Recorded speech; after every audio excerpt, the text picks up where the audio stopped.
Hello friends, welcome to Arshi's tasty kitchen. Kanyakumari Kerala சைடில் உள்ள mostly எல்லா கல்யாண வீடுகளிலும் இருக்கக்கூடிய ஒரு சூப்பரான பாயாசம் ரெசிபி தான் இந்த அடப்பிரதமன் பாயாசம். இந்த அடப்பிரதமன் பாயாசம் பார்த்தீங்கன்னா மாதம்பட்டி ரங்கராஜ் சார் மலேசியன் வெட்டிங்கில் செஞ்சதா ஒரு இன்டர்வியூவில் சொல்லியிருந்திருப்பாரு. மலேசியா வரைக்குமே ஃபேமஸ் ஆன அந்த அடப்பிரதமன் ரெசிபியை நாம் எப்படி பண்ணுறதுன்னு பார்த்துடலாமா? அடை பாயாசம் பண்ணுறதுக்காக 250 கிராம் அளவுள்ள பேக்கெட்டில் ஒரு பேக்கெட் அடை எடுத்து ஒரு பிளேட்டில் தட்டி வச்சுருக்கேன். ஒரு பேக்கெட்டில் இருக்கக்கூடிய அடையோட சைஸ் பார்த்தீங்கன்னா ஒன்று பெருசாக இருக்கும், ஒன்று சின்னதாக இருக்கும். நம்ம பாயாசத்துக்கு எல்லாமே சின்ன சைஸாக இருந்த அடையாக இருந்தால் தான் டேஸ்ட்டும் நல்லாயிருக்கும், சீக்கிரமாக வெந்தும் கிடைக்கும். அதனால் அடையை சின்ன சின்னதாக உடச்சி எடுத்துக்கோங்க. இனி இந்த அடையை நம்ம வேக வச்சு எடுத்துடலாம்.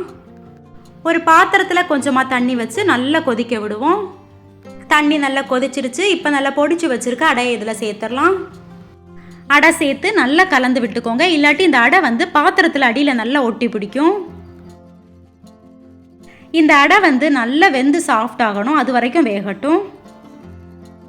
நல்ல கொதிச்ச தண்ணியில் அடை சேர்க்கறதுனால அந்த அடை வேகிறதுக்கு ஒரு 10 நிமிஷம் தான் ஆகும், டக்குன்னு வெந்துடும்.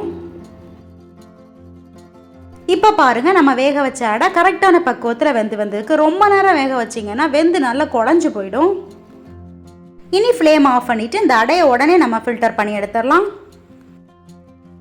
இந்த அடை வேக வச்ச தண்ணி நமக்கு தேவைப்படாது. அடையெல்லாம் ஃபில்டர் பண்ணி இப்போ தனியாக எடுத்தாச்சு. இனி பச்சை தண்ணி சேர்த்து மறுபடியும் இந்த அடையை கழுவி எடுத்துடலாம். இந்த மாதிரி இந்த அடையை கழுவி எடுக்கிறதுனால இந்த அடையில் இருக்கக்கூடிய பசத்தன்மையெல்லாம் போயிடும். அப்போ தான் அந்த அடை பாயசம் ஒட்டாமல் உதிரி உதிரியாக டேஸ்ட்டாக நமக்கு கிடைக்கும். ஒரு 2லிருந்து 3 முறை தண்ணி சேர்த்து நல்ல அடையை கழுவி எடுத்துக்கோங்க. லாஸ்ட்டாக அந்த அடையில் இருக்கக்கூடிய தண்ணி கம்ப்ளீட்டாக வடியட்டும்.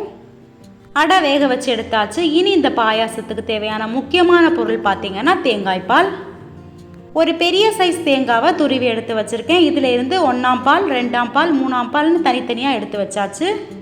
1ஆம் பால் அதாவது திக்கான தேங்காய் பால் பார்த்தீங்கன்னா 1½ கப் அளவுக்கு எடுத்து வச்சுருக்கேன். அடுத்ததாக 2ஆம் பால் அதாவது செகண்ட் எக்ஸ்ட்ராக்ட் பார்த்தீங்கன்னா ஒரு 2½ கப் அளவுக்கு இருக்கும். லாஸ்ட்டாக 3ஆம் பால் அதாவது தேர்ட் எக்ஸ்ட்ராக்ட் பார்த்தீங்கன்னா 3 கப் எடுத்து வச்சுருக்கேன். இப்போ நம்ம பாயாசத்துக்கு தேவையான சர்க்கரையை உருக்கி எடுத்துடலாம்.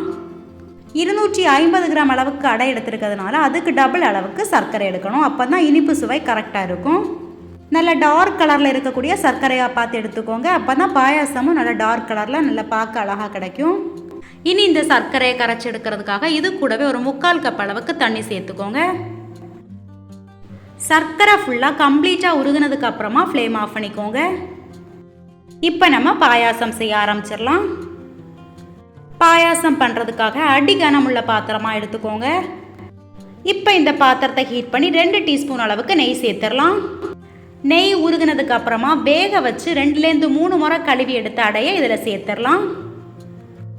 அடை சேர்த்ததுக்கு அப்புறமா இந்த நெய்யிலேயே இந்த அடையை ஒரு 2 நிமிஷமாவது நல்லா வதக்கிக்கோங்க.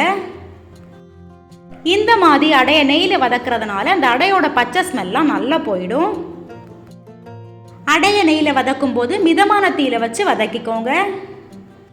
ஒரு 2 நிமிஷம் அடை நல்லா வதங்கினதுக்கு அப்புறமா கரைச்சி வச்சிருக்க சர்க்கரையை ஃபில்டர் பண்ணி இதில் சேர்த்துடலாம். சர்க்கரையில் அதிகமான அளவுக்கு தூசி மண் இருக்கிறதுனால இந்த மாதிரி ஃபில்டர் பண்ணி சேர்த்துக்கோங்க, டைரெக்டாக சேர்க்க வேண்டாம். இப்போ இதை நல்லா மிக்ஸ் பண்ணி விட்டுக்கோங்க. ஒரு 1/4 கப் அளவுக்கு ஜவ்வரிசியை 6 மணி நேரத்துக்கு முன்னாடியே ஊற வச்சு எடுத்து வச்சுருக்கேன். ஜவ்வரிசி சேர்க்குறதா இருந்தால் இந்த மாதிரி ஊற வச்சு சேர்த்துக்கோங்க. அப்போ தான் அடையும் ஜவ்வரிசியும் ஒன்று போல் வெந்து வரும். ஊற வச்சுருக்க ஜவ்வரிசியும் ஒன்றா சேர்த்து நல்லா கலந்து விட்டுருவோம். ஜவ்வரிசி சேர்க்குறது ஆப்ஷனல் தான், தேவைப்பட்டால் சேர்த்துக்கோங்க. அடை பாயாசம் ஜவ்வரிசி இல்லாமலும் செய்யலாம். ஜவ்வரிசி சேர்க்குறதுனால இன்னும் நமக்கு நல்ல டேஸ்ட்டாக கிடைக்கும். ஹை ஃப்ளேமில் வச்சு நல்லா கலந்து விட்டுக்கோங்க. சேர்த்த சர்க்கரை பாகிலே இந்த அடை ஜவ்வரிசி எல்லாம் நல்லா வெந்து வத்தி வரட்டும், அந்த அளவுக்கு கலந்து விட்டு வேக வச்சுக்கோங்க. ஜவ்வரிசி சேர்த்து ஹை ஃப்ளேமில் வச்சுருக்கிறதுனால நல்லா கலந்து விட்டுக்கோங்க, இல்லாட்டி அடியில் பிடிச்சிடும். ஒரு 2லேருந்து 3 நிமிஷத்துக்கு அப்புறமா பாருங்கள், இந்த சர்க்கரை பாகெல்லாம் நல்லா கொதிச்சு வந்துடுச்சு. நல்லா கலந்து விட்டு இந்த சர்க்கரை பாகு நல்லா வத்தி வரட்டும். இந்த ஸ்டேஜில் பாருங்கள், இந்த சர்க்கரை பாகெல்லாம் ஓரளவு வத்த ஆரம்பிச்சிருச்சு. இனி ஒரு 5 நிமிஷம் கலந்து விட்டாலே அந்த சர்க்கரையில் இருக்க தண்ணியெல்லாம் கம்ப்ளீட்டாக வத்திடும். இந்த அடை பாயாசம் பண்ணுறதுக்கு ரொம்ப டைம் எடுக்குங்க, ஆனால் டேஸ்ட்டும் அந்த அளவுக்கு நல்லா இருக்கும். இந்த ஸ்டேஜில் பாருங்கள், இந்த சர்க்கரை பாகு நல்லா திக்காயிடுச்சு. ஒரு தவியால் கலந்து விடும்போது இந்த மாதிரி இருக்கணும். இதுதான் கரெக்டான கன்சிஸ்டன்சி. இனி நம்ம தேங்காய் பால் சேர்க்க ஆரம்பிச்சிடலாம். இந்த அளவுக்கு வரட்டி எடுத்தால் தான் அந்த ஜவ்வரிசி அடையெல்லாம் இனிப்பு சுவை நல்லா சேர்ந்து பாயாசத்தோடு சாப்பிடும்போது நல்ல சுவையாக இருக்கும். ஃபஸ்ட்டு நம்ம எடுத்து வச்சுருக்க 3ஆம் பாலை இதில் சேர்த்துடலாம். 3ஆம் பால் சேர்த்து நல்லா கலந்து விட்டுக்கோங்க. சேர்த்த தேங்காய் பாலோட அடை சர்க்கரையெல்லாம் நல்லா மிக்ஸ் ஆகி கொதிச்சு வரட்டும். இந்த அடை பாயாசம் தேங்காய் பாலுக்கு பதிலாக நார்மல் பசும் பால்லையும் செய்வாங்க. ஆனால் ட்ரெடிஷ்னல் மெத்தடில் செய்யும்போது இதில் தேங்காய் பால் சேர்த்து தான் செய்வாங்க. அப்போ தான் டேஸ்ட் அருமையாக இருக்கும். ஹை ஃப்ளேமில் வச்சே நல்லா கலந்து விட்டுக்கோங்க. நல்லா வத்தி வரட்டும். ஓரளவுக்கு வத்தி வந்ததுக்கு அப்புறமா இதில் நம்ம 2ஆம் பால் சேர்த்துடலாம். பாருங்கள், இந்த ஸ்டேஜில் நம்ம 2ஆம் பால் சேர்த்துடலாம். இப்போ இதெல்லாம் ஒன்றா சேர்த்து நல்லா கலந்து விட்டுக்கோங்க. ஹை ஃப்ளேம்லேயே வச்சு நல்லா கொதிக்க விடுங்க. இந்த அடை பாயாசத்துக்கு இன்னுமே டேஸ்ட் கொடுக்கறதுக்காக ஒரு முக்கியமான இன்க்ரீடியன்ட் இதில் நம்ம சேர்க்க போகிறோம். அது வேறு ஒன்றும் இல்லைங்க, இந்த வாழைப்பழம் தான். இந்த பழத்தை கன்னியாகுமரி சைடில் எல்லாம் மட்டி பழம் சொல்லுவாங்க. இது ரொம்பவே டேஸ்ட்டாகவும் நல்ல மணமாகவும் இருக்கும். நல்ல பழுத்த மட்டி பழமாக 4 மட்டி பழம் எடுத்து மிக்சி ஜாரில் சேர்த்து நல்லா நைஸாக அரைச்சி எடுத்துடலாம். பாருங்கள், இந்த மாதிரி நல்லா பேஸ்ட்டாக அரைச்சி எடுக்கணும். 2ஆம் பால் சேர்த்து ஓரளவு வத்தி வந்ததுக்கப்புறமா தான் நம்ம அந்த பழத்தை சேர்க்க போகிறோம். அதுக்கு முன்னாடி இதோட வாசனைக்காக 1 டீஸ்பூன் அளவுக்கு ஏலக்காய் தூள், 1 டீஸ்பூன் அளவுக்கு சுக்குத்தூள் சேர்த்துடலாம். இதெல்லாம் சேர்த்து ஒன்றா நல்லா மிக்ஸ் பண்ணி விட்டுடலாம். அடை பாயாசத்துக்கு எப்போவுமே சுக்குத்தூள் கொஞ்சம் சேர்த்துப்பாங்க. நீங்கள் 1 டீஸ்பூன் சேர்க்க விருப்பம் இல்லைன்னா 1/2 டீஸ்பூனாவது கண்டிப்பாக சேர்த்துக்கோங்க. ஃப்ளேம் ஹைலேயே இருக்கட்டும். நல்லா கலந்து விட்டுட்டே இருங்க.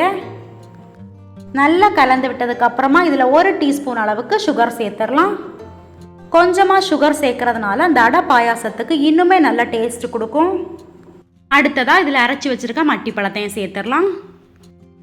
மற்ற வாழைப்பழத்தை விடைக்குமே இந்த மட்டி பழம் தாங்க நல்ல வாசனையாக இருக்கும். அதனால தான் அந்த அடை பிரதமனுக்கு இந்த மட்டி பழத்தை ஆட் பண்ணுறோம். மட்டி பழம் சேர்த்து நல்லா கலந்து விட்டுக்கோங்க. அப்போ தான் அந்த பாயாசத்தோடு அந்த மட்டி பழம் நல்லா மிக்ஸ் ஆகும். இந்த பழம் சேர்த்து மிக்ஸ் பண்ணும்போதே இந்த பாயாசம் நல்ல வாசனையாக இருக்கும். பாயாசம் ஓரளவுக்கு வத்தி நல்லா திக்காயிடுச்சு. இப்போ நம்ம 1ஆம் பால் சேர்த்துடலாம். 1ஆம் பால் சேர்க்கறதுக்கு முன்னாடி அடுப்பை நல்லா ஸ்லோ ஃப்ளேமில் வச்சுட்டு அதுக்கப்புறமா சேர்த்துக்கோங்க. ரொம்ப திக்கான அந்த 1ஆம் பால் சேர்த்ததுக்கு அப்புறமா பாயாசத்தை கொதிக்க விடக்கூடாது. பாயாசத்தோட அந்த 1ஆம் பால் நல்லா மிக்ஸ் ஆகி லைட்டாக சூடு ஏறினதுக்கு அப்புறமா நம்ம ஃப்ளேம் ஆஃப் பண்ணிடலாம். இப்போ ஒரு கடாயை ஹீட் பண்ணி 2 டேபிள் ஸ்பூன் அளவுக்கு நெய் சேர்த்துடலாம். நெய் நல்லா உருகினதுமே சின்ன சின்னதாக நறுக்கின தேங்காய் துண்டுகளை ஒரு 1/4 கப் அளவுக்கு சேர்த்துடலாம். நல்லா காஞ்ச தேங்காவை பார்த்து பீஸ் பண்ணி எடுத்துக்கோங்க. தேங்காவை நறுக்கும் போதே நல்லா பொடிசாக நறுக்கி எடுத்துக்கோங்க. அப்போ தான் சீக்கிரமாக வதங்கவும் செய்யும். சாப்பிடும்போது நல்லா டேஸ்ட்டாக இருக்கும். மிதமான தீயில வச்சு இந்த தேங்காவை நல்லா பொன்னிறமாக வரது வரைக்கும் வறுத்தெடுத்துடலாம். இந்த அடை பிரதமன் பாயாசத்துக்கு முந்திரி கிஸ்மிஸ் சேர்க்கறது போலேயே இந்த தேங்காய் துண்டுகளையும் கண்டிப்பாக சேர்த்துக்கோங்க. அப்போ தான் அந்த பாயாசத்தோடு சேர்த்து சாப்பிடும்போது அந்த தேங்காய் துண்டுகள் வாயில் கடிப்படும் போது ரொம்பவே சுவையாக இருக்கும். மிதமான தீயில வச்சு வறுக்கிறதுனால அந்த தேங்காய் செவந்து வர கொஞ்சம் டைம் எடுக்க தான் செய்யும். இந்த அளவுக்கு தேங்காய் செவந்து வந்ததுக்கு அப்புறமா இதில் முந்திரி சேர்த்துடலாம். முந்திரி பருப்பு உங்களோட தேவைக்கு ஏற்ற மாதிரி நீங்கள் சேர்த்துக்கோங்க. சேர்த்த முந்திரியும் இதோட நல்லா செவக்க வறுத்தெடுத்துடலாம். முந்திரி லைட்டாக செவந்ததுக்கு அப்புறமா இதில் கிஸ்மிஸ் சேர்த்துக்கோங்க. நான் கிஸ்மிஸ் கம்மியாக தான் சேர்த்துருக்கேன். அதிகமாக பிடிக்குன்றவங்க உங்கள் விருப்பத்துக்கு ஏற்ற மாதிரி சேர்த்துக்கோங்க. கிஸ்மிஸ் எல்லாம் நல்லா உப்பி வந்ததுக்கப்புறமா இதை நம்ம பாயாசத்தில் சேர்த்துடலாம். பாயாசத்தோடு சேர்த்து ஒன்றா நல்லா கலந்து விட்டுக்கோங்க. அவ்வளோதாங்க, நம்மளோட சூப்பர் டேஸ்டியான அடை பிரதமன் ரெடி ஆயிடுச்சு. இந்த பாயாசத்தில் தேங்காய் பால் ஜவ்வரிசி எல்லாம் சேர்த்துருக்கிறதுனால இது டைம் ஆக இன்னும் திக்காக தான் செய்யும். நல்லா திக்காயிடுச்சுன்னா இதில் தண்ணி எதுவும் சேர்க்காதீங்க. காய்ச்சி ஆற வச்ச பால் கொஞ்சமாக சேர்த்து நல்லா கலந்து விட்டுட்டு சூடாக்கிக்கோங்க. முன்னாடியெல்லாம் ஃபெஸ்டிவல் ஃபங்க்ஷன் டைம்லாம் வரும்போது இந்த அடை வீட்டில் ரெடி பண்ணி தான் பாயாசம் செய்வாங்க. ஆனால் இந்த அடை பண்ணுறதுக்கு டைம் அதிகமாக எடுக்குன்றதுனால இப்போ எல்லாருமே கடையில் வாங்கி செய்ய ஆரம்பிச்சாச்சு. பார்க்கும்போதே சாப்பிடணும் போல இருக்குல்ல? ஆமாங்க, இது ரொம்ப டேஸ்ட்டாக இருக்கும். இந்த பாயாசம் எப்படி சாப்பிடணும்னா வாழை இலையில் சூடான பாயாசத்தை ஊற்றி வாழைப்பழம் அல்லது பப்படம் சேர்த்து பிசைஞ்சு சாப்பிட்டு பாருங்கள். டேஸ்ட் டிஃப்ரெண்ட்டாக ரொம்ப சூப்பராக இருக்கும். நான் செஞ்ச இதே மெத்தட்லேயே நீங்களும் உங்கள் வீட்டில் இந்த பாயாசம் செஞ்சு பாருங்கள். கல்யாண வீடுகளில் சாப்பிடக்கூடிய அதே டேஸ்ட்லேயே இந்த அடை பாயாசம் இருக்கும். இந்த ஸ்வீட்டான பாயாசம் ரெசிபி உங்கள் எல்லாருக்குமே கண்டிப்பாக பிடிச்சிருக்கும்னு நினைக்கிறேன். இந்த வீடியோ உங்களுக்கு பிடிச்சிருந்தா நம்ம சேனலுக்கு சப்போர்ட் பண்ணி இந்த வீடியோக்கு ஒரு லைக் கொடுங்க. அப்படியே உங்கள் ஃபேமிலி அண்ட் ஃப்ரெண்ட்ஸோட ஷேர் பண்ணுங்கள். Thanks for watching.